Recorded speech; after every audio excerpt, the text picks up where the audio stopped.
como eu montaria uma carteira de investimentos com R$1.000, com R$10.000 e com R$100.000. E como você poderia montar uma carteira com um pouco mais de profissionalismo para que você aumente sua rentabilidade, sua segurança, chegue mais rápido no seu objetivo. Eu preparei uma super planilha para você. E a ideia é que você tenha acesso e que você saia desse vídeo sabendo exatamente como construir um portfólio de investimentos eficiente. A gente começa então aqui, nessa primeira aba. Nessa primeira aba tem duas informações importantes. A primeira delas é qual é o valor dos seus gastos mensais. Então vamos dizer que você gaste R$3.500. A segunda célula, ela é basicamente o que você considera uma reserva de emergência. Então tem gente que considera reserva de emergência 12 meses, porque às vezes você quer ter 12 meses de tranquilidade se tiver algum problema. Tem gente que considera 6 meses de tranquilidade e tem gente que considera até menos, o que eu acho que começa a ficar um pouco arriscado. Mas vamos supor que você considera menos, você quer ter 3 meses de reserva de emergência. Significa que, preenchendo essas duas informações, a gente pode passar para a próxima parte da planilha, que é onde a gente começa a montar a carteira. Aqui, então, a gente vai ter a nossa carteira de ativos. Então, a gente vai preencher, e eu vou preencher aqui junto com vocês, uma série de ativos que vão compor o nosso portfólio. Mas a primeira pergunta é, Tiago, como que eu vou escolher ativos para compor o meu portfólio? Isso vai depender muito de quanto dinheiro você vai investir. Porque se você for investir R$1.000, a lógica vai ser muito simples, né? Então, você quer ter um ETF que investe em ações, você não precisa necessariamente escolher uma ação. Então, você colocaria aqui BOVA11, por exemplo. Por quê? Porque, basicamente, BOVA11 compra todas as ações da bolsa. Você poderia comprar um ETF, como um XFIX. Você colocaria aqui um fundo imobiliário, basicamente. E aí você teria, talvez, um Tesouro Selic,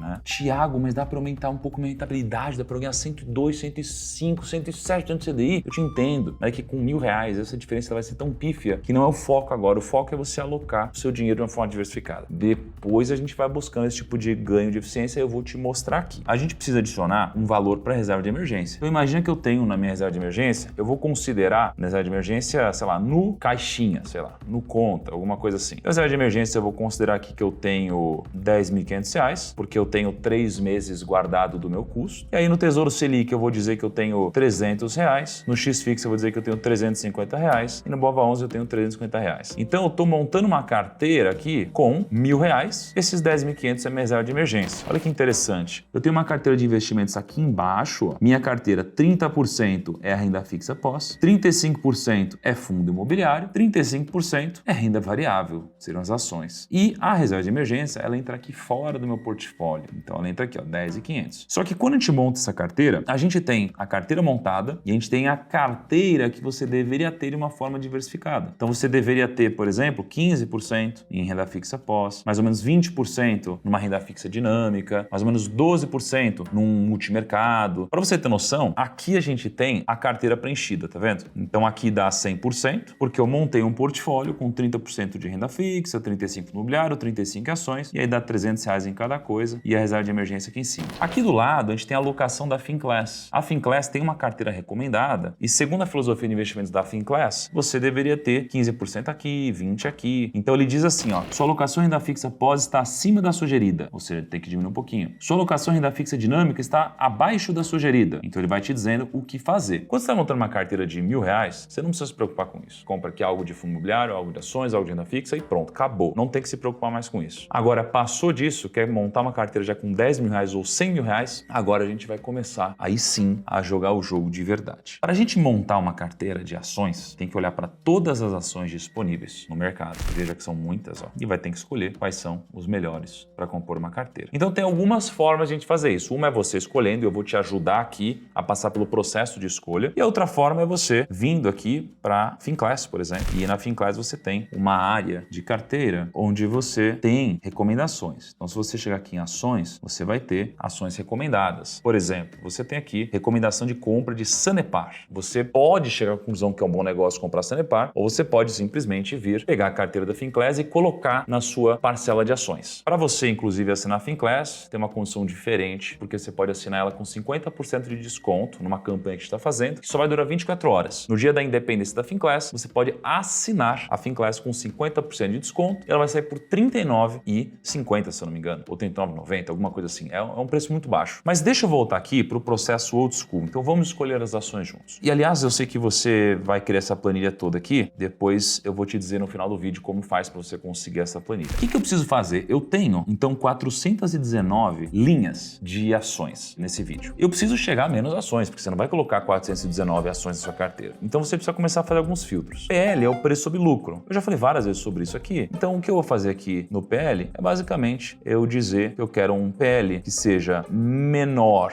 do que 20 e que seja maior do que 5. Porque às vezes também a gente tem umas distorções muito doidas. Um PL muito alto significa que a empresa pode estar muito cara e um PL muito baixo significa que pode ter algum problema com a empresa. Veja que quando eu seleciono o número de ações, eu já caí para 221 empresas. Então eu já tenho um escopo menor de empresas para escolher. Eu tirei as maçãs podres e sobraram maçãs ali um pouco mais apresentáveis. O P sobre VP é o preço sobre valor patrimonial. Eu não quero um preço sobre valor patrimonial que seja maior do que 2, por exemplo. Não quero. Então eu vou querer aqui algo que seja menor do que 2. E eu quero algo que seja maior do que 0,5, que eu também quero tirar distorções. Então eu tenho 154 empresas aqui. Gosto de empresas que pagam bons dividendos, então eu vou escolher empresas que pagam mais do que 6% de dividendos e empresas que pagam menos do que 20% de dividendos, porque já começa a ficar muito estranho o negócio. Veja que aqui eu já caí para 68 empresas. Então eu estou melhorando, eu estou tratando os dados para que eu tenha um grupo menor de companhias para escolher. Quando eu olho para o ROI é o Return on Equity, que é o retorno sobre o capital do acionista. Eu quero um ROI pelo menos que seja maior do que a Selic, né? Então eu quero um ROI maior do que 15%. Só que a gente tem que tomar cuidado, porque sempre tem umas anomalias, então eu vou excluir aqui o que for um ROI maior do que 40%. Se for maior do que 40% é alguma coisa muito errada. Aqui a gente chegou em 38 empresas. Liquidez eu vou deixar por último, tá? Vou fazer esse filtro de liquidez por último. Dívida sobre patrimônio líquido. Aqui, imagina que existe uma série de formas de você olhar para uma empresa, mas o que a gente não quer é uma empresa que seja muito endividada, porque isso aqui é um risco da ruína. Então, por enquanto, eu vou deixar assim, mas primeiro eu vou filtrar esse indicador aqui, crescimento de receita de 5 anos. Eu quero que a receita dos últimos 5 anos tenha crescido. Não quero empresas que estão estagnadas ou que estão decaindo. Então, eu quero aqui um crescimento de receita que seja maior do que 5%.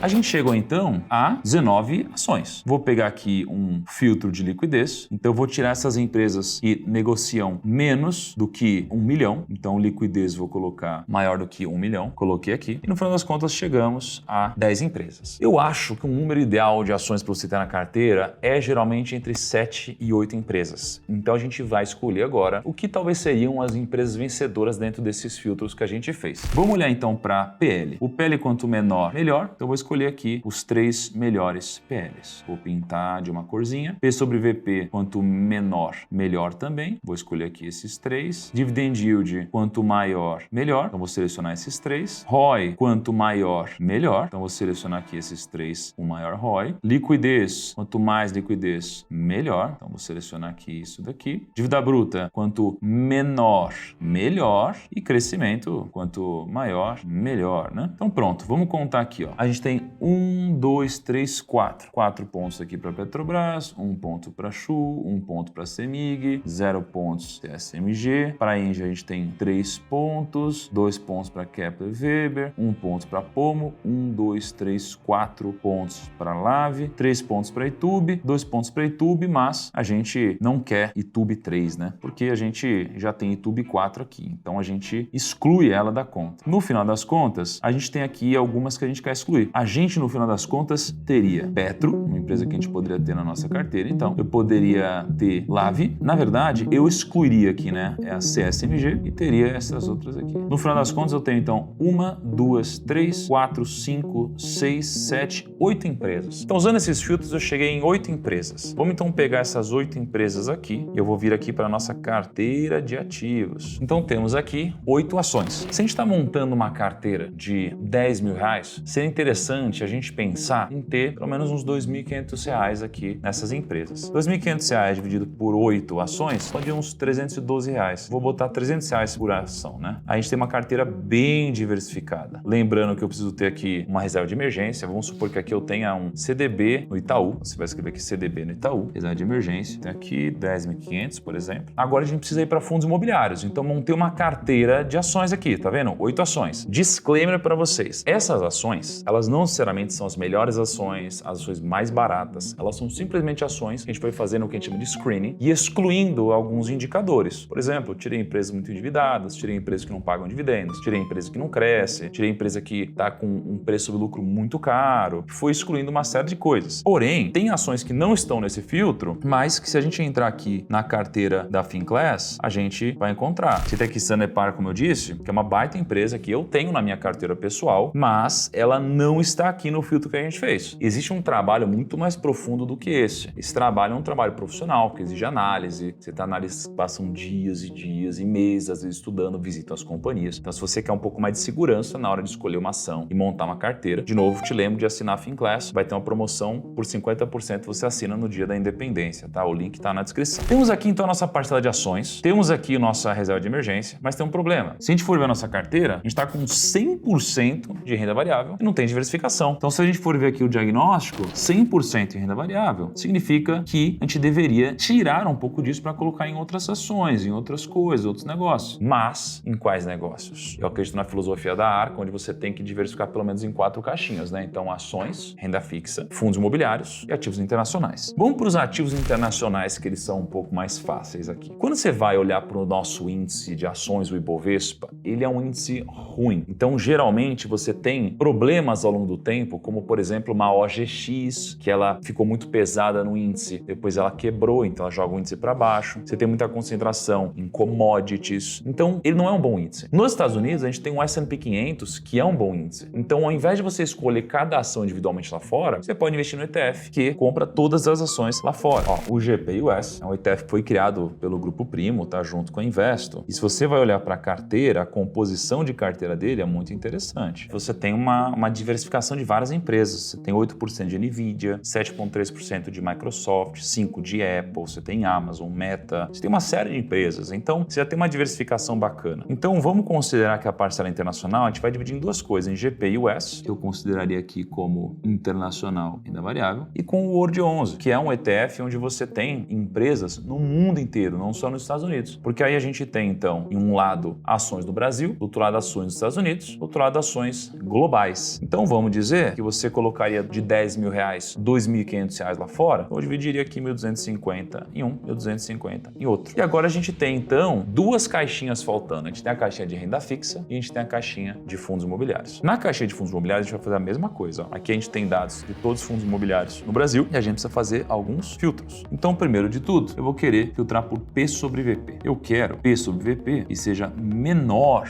do que 0,87. Aqui já sobraram, na verdade, não mudou muito, né? Porque todos os fundos imobiliários eles estão muito descontados, né? Vamos ser mais criteriosos. Vamos colocar um P sobre VP menor do que 0,82. Vamos ver quantos sobram. Sobrou 180 ainda, né? Vamos fazer um filtro de valor de mercado, onde a gente só quer fundos imobiliários que sejam maiores. Então, só fundos imobiliários com mais de 300 milhões. Então, eu quero fundos que sejam maior do que 300 milhões. Então, agora a gente tem 52 fundos imobiliários. Então, só tenho fundos extremamente descontados, que são relativamente grandes, e agora eu quero fundos que eles têm um mínimo de liquidez. Ou seja, eu não quero um fundo que negocia 370 reais por dia, ou um fundo que negocia 10 mil reais por dia. Eu quero um fundo que negocie pelo menos 1 milhão por dia. Eu quero um fundo que seja maior do que 1 milhão de liquidez por dia. Eu quero um fundo que me pague dividendos. Então, eu só quero um fundo que me pague mais do que 12% de dividendo por ano. No final das contas, eu cheguei aqui a 1, 2, 3, 4, 5, 6, 7 fundos imobiliários. Para fundo imobiliário, você não precisa ter uma diversificação tão grande quanto ações, porque às vezes um fundo imobiliário, ele já tem vários outros fundos imobiliários, que tem vários outros ativos imobiliários. Então ele vai explodindo e diversificando. Sendo assim, a gente não precisa ter vários aqui. A gente poderia ter alguns. Então a gente pode ter um fundo de shopping, títulos e valores imobiliários, RBRF, um híbrido, por exemplo, o Tegar aqui. Imagina que eu tenho 3 fundos imobiliários agora. Se eu vou colocar R$ 2.500, eu vou colocar R$ 700 em um, 700 em outro e 800 em outro. Aí eu formo 2.500. Aliás, 2.200, né? 8, 16, 24, na verdade, né? Então agora eu tenho 3 fundos imobiliários. Tem uma bela diversificação. Tiago, esses são os melhores fundos imobiliários? Olha, definitivamente não. Aliás, eu não tenho nenhum desses 3 fundos imobiliários. Eu tenho outros fundos imobiliários. Só que quando você entra aqui na Finclass, você tem claramente uma carteira de fundos imobiliários. Alguns fundos imobiliários que eu gosto muito, que é o XP Malls. É um fundo recomendado pela Finclass que eu tenho. O LVBI, que é um fundo que eu tenho, por exemplo. Então tem um trabalho que não é só o filtro que eu falei para vocês agora. Porém, o filtro, ele é um caminho que ajuda bastante, concorda? Qual que é o próximo passo que está faltando agora? Já temos ações, internacional, reserva de emergência, fundo imobiliário, falta renda fixa, né? Já que falta renda fixa, a gente deveria ter uma renda fixa pós-fixada, poderia ser um tesouro Selic, por exemplo, renda fixa pós, mas é legal você ter também um tesouro IPCA, para que você tenha uma renda fixa que seja ligada à inflação também, porque aí se a inflação sobe, você está protegido, se a taxa de juros cai no longo prazo, você fica protegido, então que é muito legal. E você poderia ter, inclusive, um tesouro pré, renda fixa dinâmica aqui. E se são R$ 2.500, são 800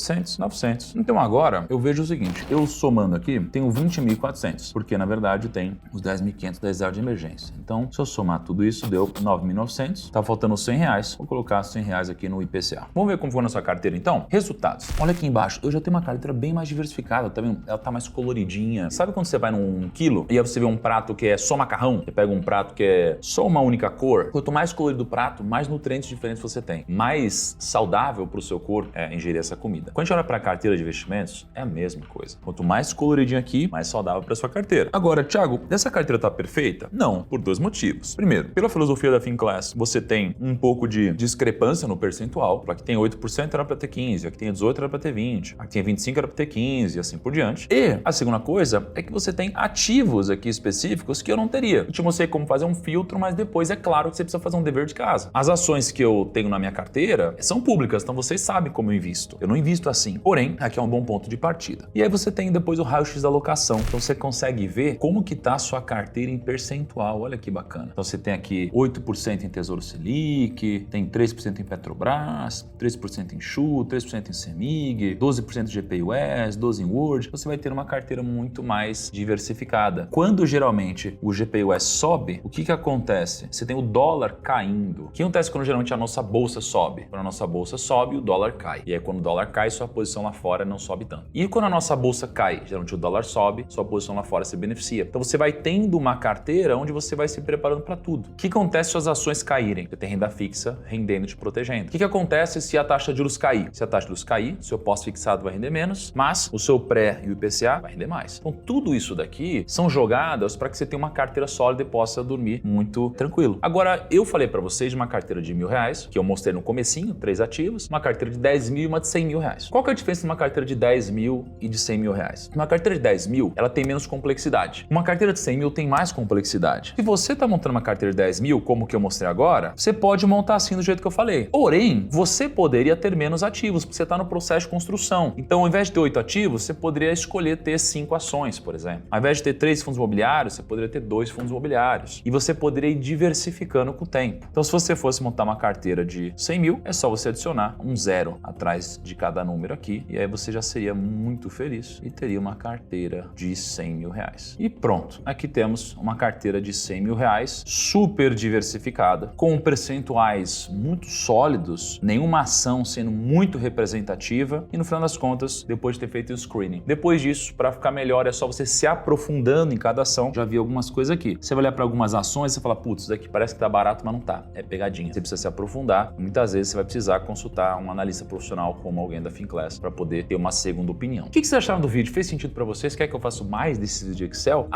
Como que faz para pegar essa planilha que vocês devem estar pedindo? É muito simples. Todos que se inscreverem na Finclass, no dia da independência da Finclass, vão poder assinar ela com 50% de desconto. Todo mundo que assinar vai receber essa planilha com alguns upgrades, inclusive, junto da assinatura da Finclass. Grande abraço, até o próximo vídeo e tchau.